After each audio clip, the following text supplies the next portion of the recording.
Halo teman-teman semua, kita berjumpa kembali. Kita akan melanjutkan lagi ya untuk pembahasan kisi-kisi tes kompetensi teknis untuk teman-teman yang akan mendaftar analis ataupun pranata SDM aparatur di seleksi P3K tahun 2023 ini. Nah, untuk materi yang kemarin ya, kita sudah membahas tentang penyusunan dan pengadaan. Kemudian pangkat dan jabatan juga sudah kita bahas. Nah, kali ini kita akan membahas tentang pengembangan karir, pola karir, dan promosi. Ya.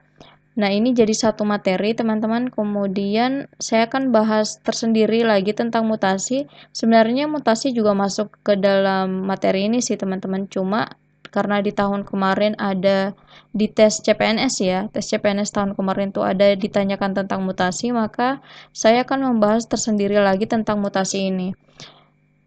Oke teman-teman, jadi untuk pengembangan karir, pola karir, dan promosi dan mutasi ya, sampai mutasi ini cuma ada di PNS ya, untuk P3K nggak ada. Oke teman-teman, untuk pengembangan karir PNS itu ada dua cara, bisa melalui reguler maupun percepatan.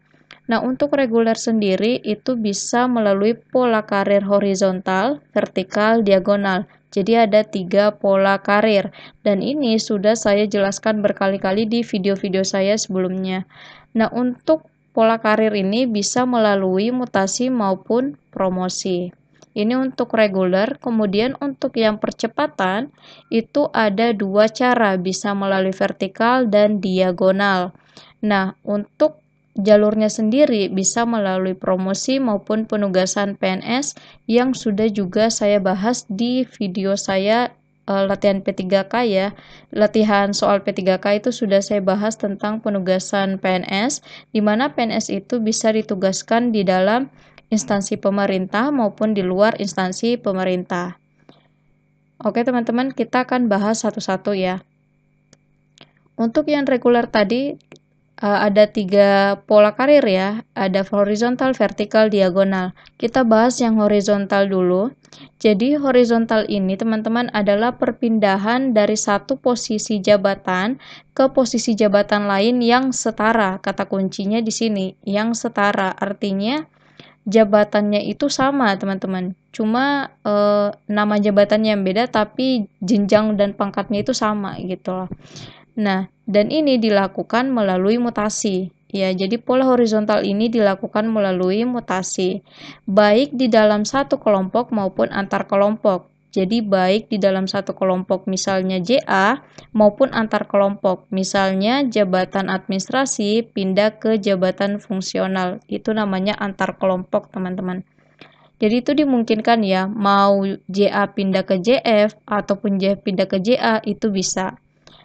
Nah, di sini saya akan contohkan jabatan administrasi atau JA, teman-teman. Jadi kalau pola karir horizontal, dia akan pindah dari satu posisi ke posisi yang lain, tapi pangkatnya sama gitu loh.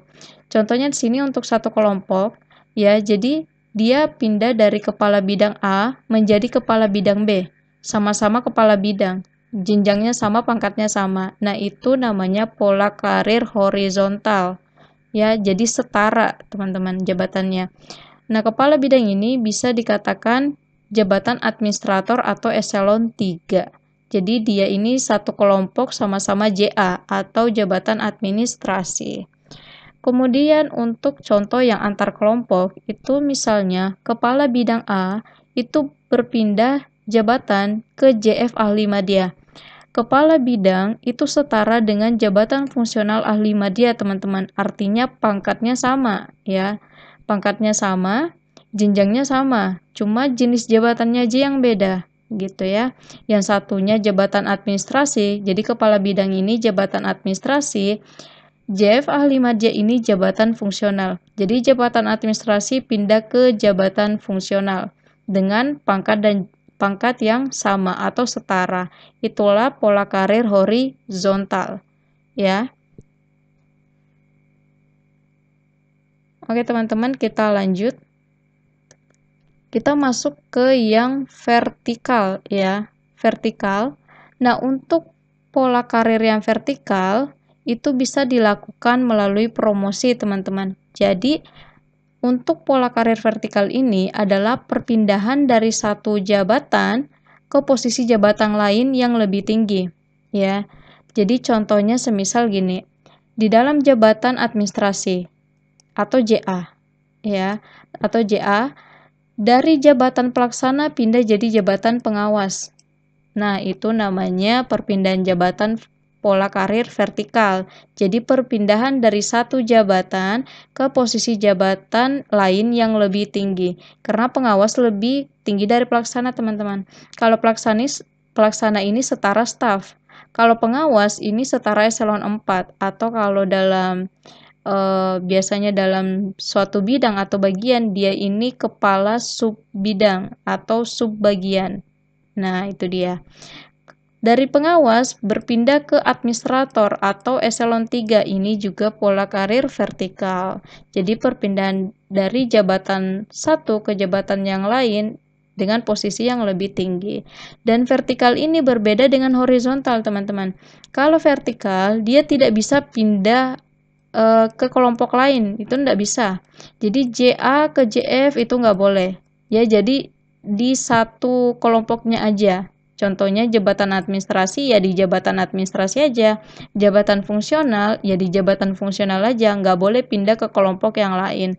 Nah, kalau contoh di jabatan fungsional, contohnya ahli pertama naik ke ahli muda naik jenjang menjadi ahli madya dan ahli madya naik jenjang menjadi ahli utama. Ini pola karir vertikal dan ini dilakukan melalui promosi atau kenaikan pangkat atau kenaikan jabatan. Oke teman-teman, kita lanjut lagi.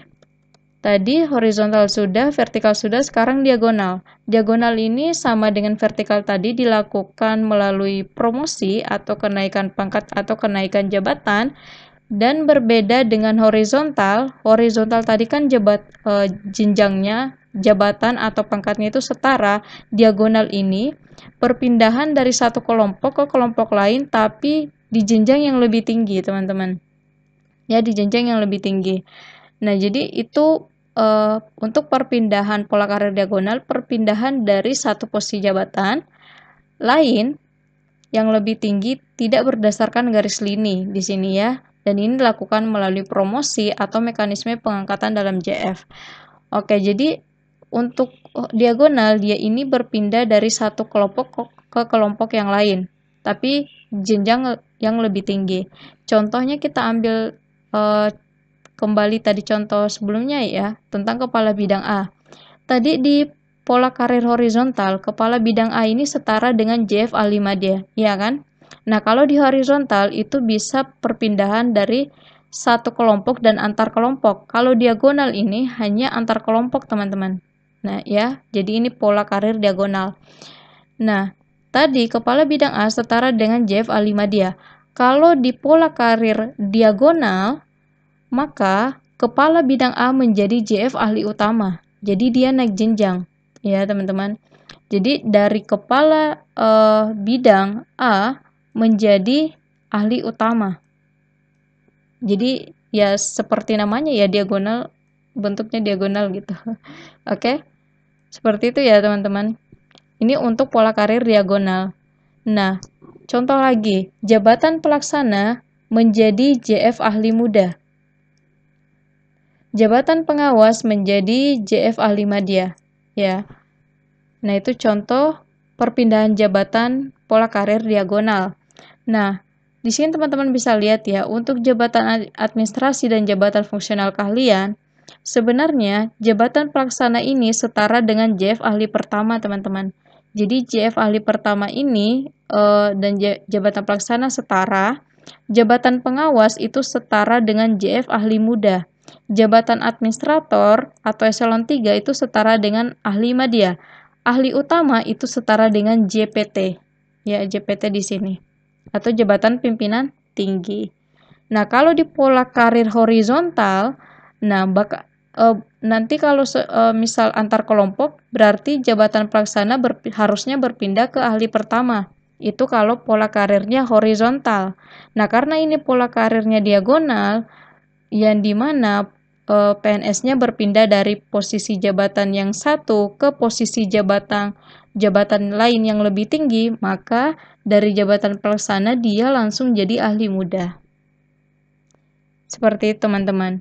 Itu untuk pola karir diagonal. Oke, kita lanjut lagi. Nah, kira-kira bisa saya gambarkan seperti ini ya. Ini vertikal, ya garis lurus, naik. Nah, kemudian diagonal, kemudian horizontal. Jadi, tadi kita sudah belajar horizontal, di mana kepala bidang A menjadi JFA 5 dia, atau berpindah, ini antar kelompok ya. Jadi, kelompok administrasi pindah ke kelompok JF, bisa juga di satu kelompok. Jadi, kepala bidang A pindah menjadi kepala bidang B. Ini sama-sama jabatan administrasi. Kemudian kalau vertikal dia itu naik jenjang gitu, naik pangkat, naik jabatan. Contoh dari jabatan staf atau jabatan pelaksana menjadi pengawas ya atau eselon 4. Ini untuk vertikal hanya boleh di satu kelompoknya saja, nggak boleh pindah ke kelompok yang lain. Nah, kebalikannya dengan diagonal.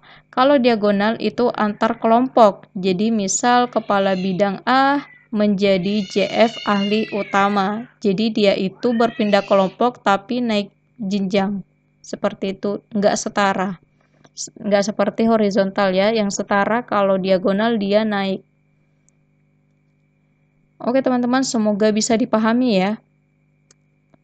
Nah, untuk contoh soalnya sendiri ini sudah pernah saya bahas ya. Ini contoh soalnya, setelah bekerja sebagai staf selama 10 tahun, Pak Adi akhirnya dilantik sebagai eselon 4 di kantornya. Dalam pola karir PNS, pengembangan karir Pak Adi termasuk dalam pola karir bentuk vertikal, karena dia dari staf dilantik jadi eselon 4 atau pengawas. Itu berarti dia naik pangkat ya teman-teman di satu jenis jabatan atau dalam hal ini di satu kelompok JA ya, jabatan administrasi. Berarti ini vertikal. Oke teman-teman, ini sudah saya bahas ya di video saya sebelumnya. Nah, jadi dari jabatan pelaksana dia jadi eselon 4 atau jabatan pengawas. Dan ini sama-sama jabatan administrasi. Itu pola karir vertikal. Dan di tahun kemarin itu ada pertanyaan tentang pola karir yang masuk teman-teman. Walaupun nggak banyak sih, kayaknya cuma 1-2 nomor deh. Oke, nah kita masuk lagi ke tadi kan reguler, sekarang percepatan teman-teman. Nah kalau percepatan itu ada 2 pola karir, vertikal dan diagonal. Oke, untuk vertikal dan diagonal ini bisa dilakukan melalui promosi maupun penugasan PNS. Kita lihat ya, untuk promosi itu ada yang namanya sekolah kader. Ya, bisa melalui sekolah kader, kenaikan pangkat istimewa, ataupun rencana suksesi. Di tes CPNS sebelumnya, itu rencana suksesi ada yang masuk teman-teman, rencana suksesi. Cuma rencana suksesi ini kita akan bahas lebih lanjut di manajemen talenta. Sekarang kita hanya belajar pengertiannya aja ya teman-teman. Cukup kalian tahu pengertiannya, insya Allah tuh kalian bisa jawab pertanyaannya. Kemudian penugasan PNS seperti yang saya katakan sebelumnya ada 2. Bisa penugasan PNS pada instansi pemerintah dan ada juga di luar instansi pemerintah.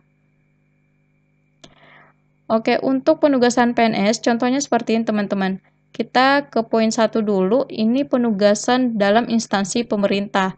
Di sini contohnya, KPK membutuhkan PNS yang mempunyai kompetensi khusus di bidang penyidikan dan penuntutan.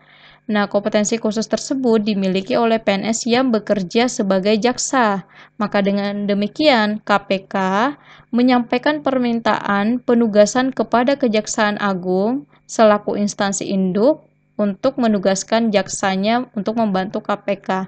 Itu namanya penugasan pada instansi pemerintah, teman-teman. Ya, jadi sama-sama instansi pemerintah, KPK instansi pemerintah, kemudian Kejaksaan juga instansi pemerintah. Nah, kemudian untuk penugasan pegawai negeri di luar instansi pemerintah, contoh di sini yang di dalam peraturannya adalah PNS ditugaskan pada proyek pemerintah. Jadi, misal pemerintah punya proyek, nah salah satu PNS-nya ditugaskan ke proyek tersebut, baik itu sebagai pengawas atau apapun itu ya teman-teman, bisa meliputi kegiatan infrastruktur, transportasi, sumber daya mineral, dan sebagainya. Itu penugasan pegawai di luar instansi pemerintah. Nah, di sini saya contohkan kemarin di latihan soal, ini saya contohkan seorang diplomat ya.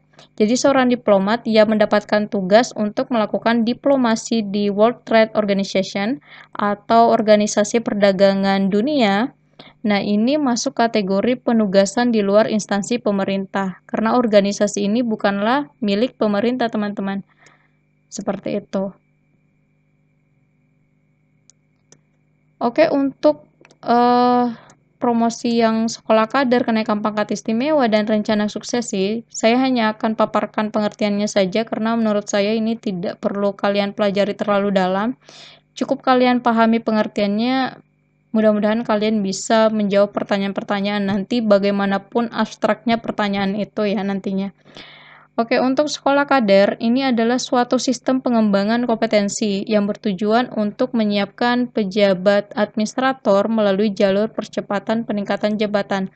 Intinya sekolah kader itu sekolah di mana PNS-nya itu memang disiapkan untuk menjadi pejabat, teman-teman. Ya, untuk menjadi pejabat. Jadi setelah tamat dari sekolah ini, ya dia langsung jadi pejabat. Seperti itu. Itu intinya sekolah kader. Kemudian kenaikan pangkat istimewa ini diberikan kepada PNS yang dia itu mempunyai prestasi kerja yang luar biasa baiknya atau dia itu menemukan penemuan baru yang sangat bermanfaat bagi negara. Dia akan diberikan kenaikan pangkat istimewa, ya. Untuk rencana suksesi ini suatu pendekatan penyiapan calon pemimpin masa depan untuk mengisi posisi-posisi strategis di suatu instansi. Rencana suksesi ini kurang lebih sekolah kader, teman-teman. Tapi rencana suksesi ini dia itu lebih ke suatu wadah, ya, wadah, saya sebut wadah sih ya.